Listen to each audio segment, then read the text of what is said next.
Okay, so today I'm working on my 2001 Ford F250 extended cab, and a lot of y'all know these Fords extended cabs. After a while, this latch breaks and you can't get into it, so it's a pain in the ass, and it's not too many easy fixes for it. If like you're looking online, I couldn't really find any. I kind of came up with this one myself. So yeah, I'm going to show you how to get all this stuff off and fix it. Like I said, I had mine fixed, and right now I just broke it, so that way we could dive into this together and I could show you as accurately as I can how to fix it. So what you're going to do is you're going to need to get in here and take your door panels off. To do that, there are two screws located right here on the window release. You just take those out and pry this door panel off. It pops right off with some force. Don't break it. Be careful with it. Then down here, there's going to be two bolts. You can see the grommets for them, or the fittings, whatever you want to call it, right there for them. You just unscrew those bolts, and then this door panel lifts right up. And then you have your locking mechanism in here. I don't know if you can see that. It's a little dark. Sorry. But yeah, so what you're gonna do now is there's a little cable in there. You'll be able to better see it whenever I get this off.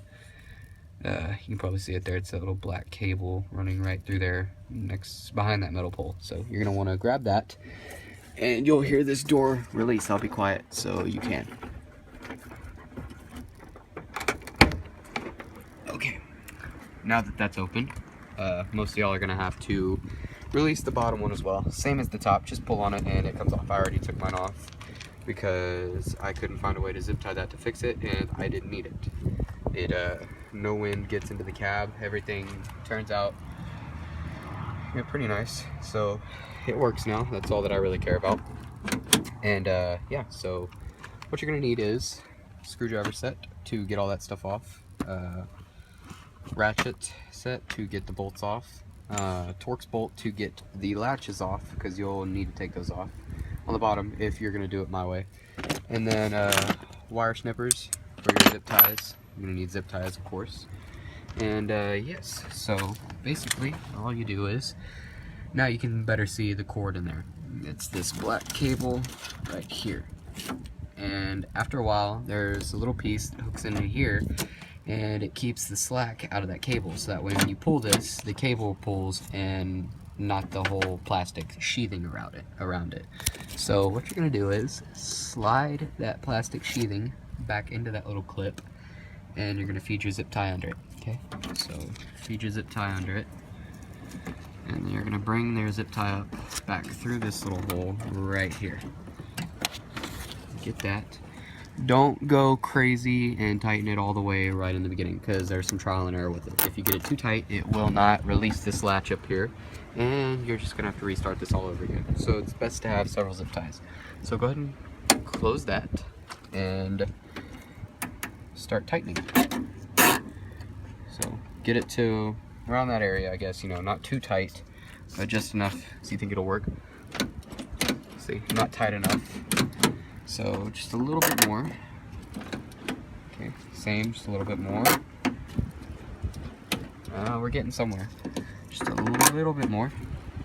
And there we go, it releases. So that's good. You want to try this several times to make sure it's reliable. You want to try it with this one too. See, a little bit tighter can do better, because just a little bit. Okay, reliable. Now it's working. So now try closing it.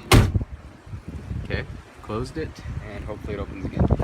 You usually have to push it at the same time, so you just light push, and then everything releases, and you're good to go.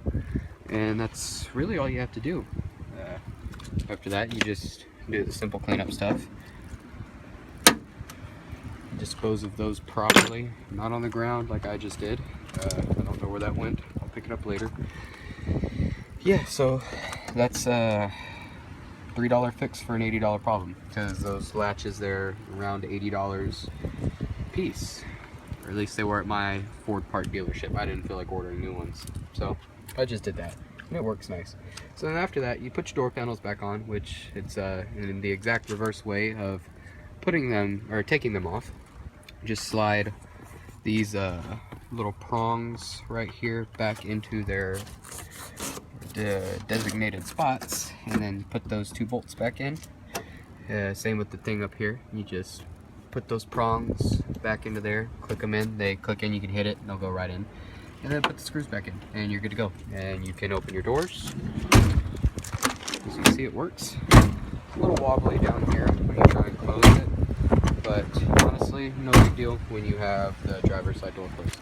And this is the exact same way, works the exact same way on the passenger side. You just do it over there. And yeah, so let me know in the comments if this video helped you, and probably post some more videos. Next week will be when I'm getting a part to fix my door lock actuator. After a while they go out on Fords for some reason, so there's a way you can fix it. I tried that and it turns out my whole actuator was shot. I'd have to get a new one.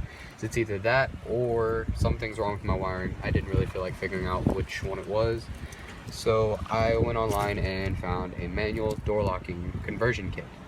And what it does, it converts your manual door locks into automatic door locks with a keyless entry. So I'll show you all how to install that next week. And yeah, so if you like it, rate it, comment, subscribe, whatever you want. And I hope this helps someone.